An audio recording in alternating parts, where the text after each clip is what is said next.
চতুৰ্থতে আপোনালোকে জানে যে আমাৰ ৰাজ্যত বাজেটখন পাছ নোহোৱা কাৰণে বিশেষকৈ প্ৰত্যেক 5 বছৰৰ মূৰত আমি ভোট অন একাউণ্টছ কৰোঁ ফেব্ৰুৱাৰী মাহত আৰু 3 মাহলৈকে খৰচ কৰাৰ আমি অনুমতি পাওঁ আৰু তাকো মূলতঃ দৰমহাৰ ক্ষেত্ৰত। তাৰ কাৰণে আমাৰ ৰাজ্যৰ বহুকেইখন উন্নয়নমূলক আঁচনি এইকেইটা দিন আমাৰ বন্ধ হৈ আছে বা যিমান বাজেটত টকা আছিলে সিমানেদি মাত্ৰ কৰি থকা হৈছে। তাৰ পৰিপ্ৰেক্ষিতত আমি 6 জুলাইত অসম বিধানসভাৰ বাজেট অধিৱেশন আমি আহ্বান কৰিছোঁ যাতে 1 আগষ্টৰ পৰা প্ৰতিটো চৰকাৰী আঁচনি সুবিধা নিয়মীয়াভাৱে অসমৰ ৰাইজে পাব পাৰে। আমাৰ এডুকেশ্যন ডিপাৰ্টমেণ্ট সংক্ৰান্তত আৰু এটা সিদ্ধান্ত হয়, এডুকেশ্যনত স্কুলসমূহত যিবিলাক চতুৰ্থ শ্ৰেণীৰ কৰ্মচাৰীয়ে কাম কৰি আছে, তৃতীয় শ্ৰেণীলৈ তেওঁলোকে প্ৰমোশ্যনৰ সুবিধা পায়। ৰুলখন নোহোৱাৰ কাৰণে সুবিধা পোৱা নাছিল। আজি আমি তাৰো ৰুলখন বনাই দিছোঁ যাতে চতুৰ্থ শ্ৰেণীত কাম কৰি থকা কৰ্মচাৰীসকলে তৃতীয় শ্ৰেণীলৈ পদোন্নতি হোৱাৰ সুবিধা পায়।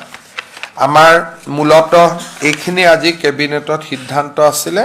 আপোনালোকে যদি কিবা কথা সুধিব বিচাৰে মই কোৱাখিনিৰ উপৰিও নিশ্চিতভাৱে আপোনালোকে মোক সুধিব পাৰিব। চতুৰ্থতে আপোনালোকে জানে যে আমাৰ ৰাজ্যত বাজেটখন পাছ নোহোৱা কাৰণে বিশেষকৈ প্ৰত্যেক 5 বছৰৰ মূৰত আমি ভোট অন একাউণ্টছ কৰোঁ ফেব্ৰুৱাৰী মাহত আৰু 3 মাহলৈকে খৰচ কৰাৰ আমি অনুমতি পাওঁ আৰু তাকো মূলতঃ দৰমহাৰ ক্ষেত্ৰত। তাৰ কাৰণে আমাৰ ৰাজ্যৰ বহুকেইখন উন্নয়নমূলক আঁচনি এইকেইটা দিন আমাৰ বন্ধ হৈ আছে বা যিমান বাজেটত টকা আছিলে সিমানেদি মাত্ৰ কৰি থকা হৈছে।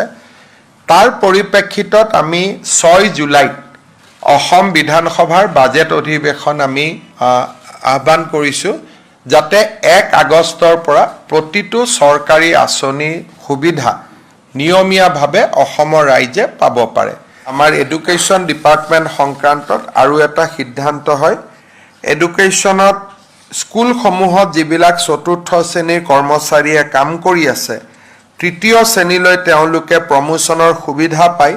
ৰুলখন নোহোৱাৰ কাৰণে সুবিধা পোৱা নাছিল। আজি আমি তাৰো ৰুলখন বনাই দিছোঁ যাতে চতুৰ্থ শ্ৰেণীত কাম কৰি থকা কৰ্মচাৰীসকলে তৃতীয় শ্ৰেণীলৈ পদোন্নতি হোৱাৰ সুবিধা পায়। আমাৰ মূলতঃ এইখিনি আজি কেবিনেটত সিদ্ধান্ত আছিলে। আপোনালোকে যদি কিবা কথা সুধিব বিচাৰে মই কোৱাখিনিৰ উপৰিও নিশ্চিতভাৱে আপোনালোকে মোক সুধিব পাৰিব।